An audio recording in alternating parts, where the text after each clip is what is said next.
මේ පෙනෙන රේඛා මගින් ඔබේ ජීවිතයට වෙනස් වෙන ආකාරයේ ජීවන රටාව වෙනස් වෙන ආකාරය පිළිබඳව අපි අද පැහැදිලි කරගමු.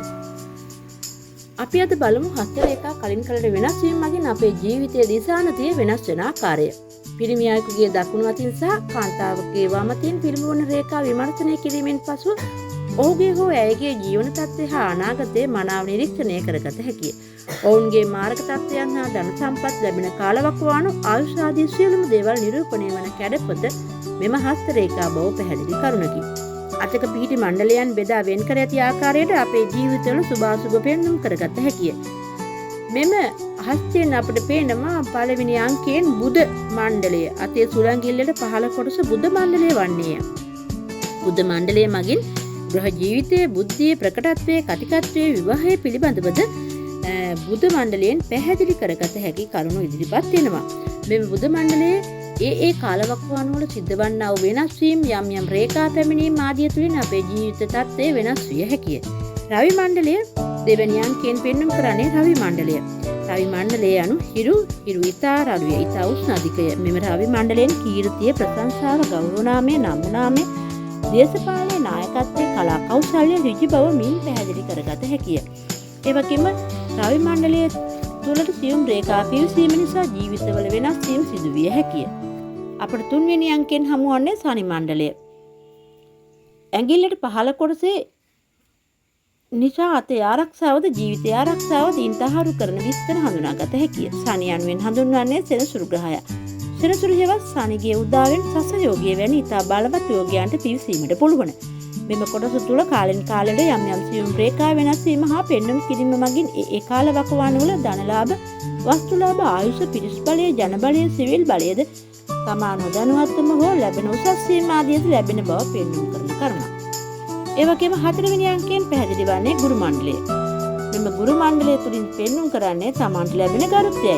ගුරු මණ්ඩලයේ මත යම් කාලයකදී කතර ලකුණට අනුව රේඛා පිහිටීමක් දක්නට ලැබේ නම් මෙම කාලයේදී තමාගේ ගරුත්වය දීනවීම හෝ විනාශ වීම සිදුවන කාල පරිච්ඡේදයක් බව හඳුනාගත හැකිය.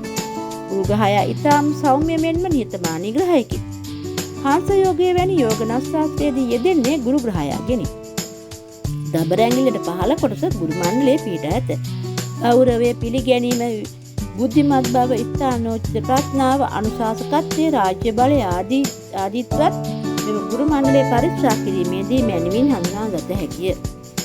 පස්වෙනි අංකයෙන් පැහැදිලි වන්නේ කුජ මණ්ඩලය. නියෝජනය කරනු ලබන්නේ කුජ ග්‍රහයා විසිනි.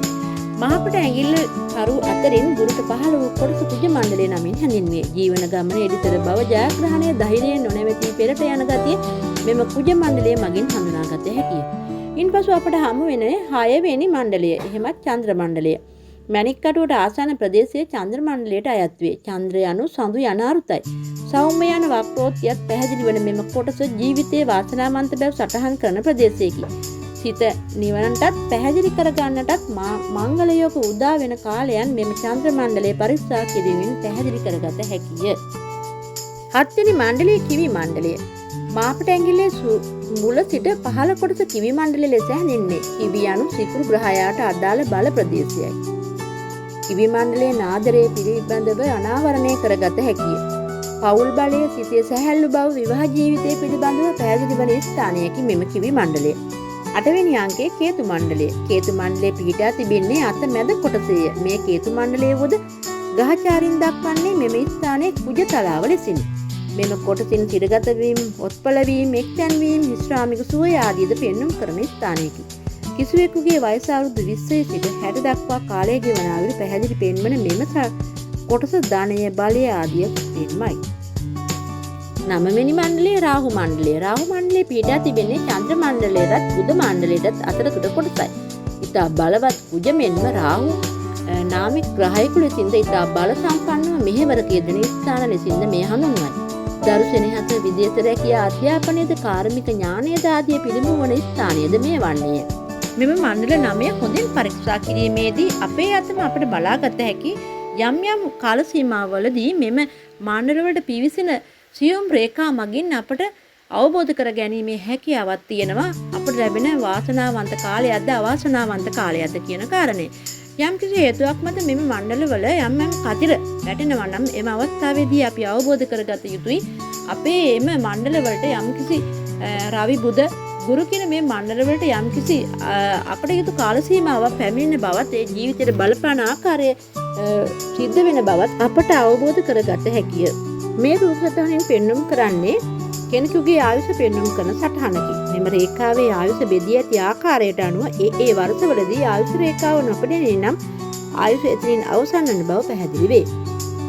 යම්කිසි සිදුවීමක් හෝ අපල කාලයක් හෝ යම්කිසි මාරක තත්ත්වයක් සිදුවන්නේ නම් මෙන්න මේ වර්ෂවලදී සඳහන් කරගත හැකිය.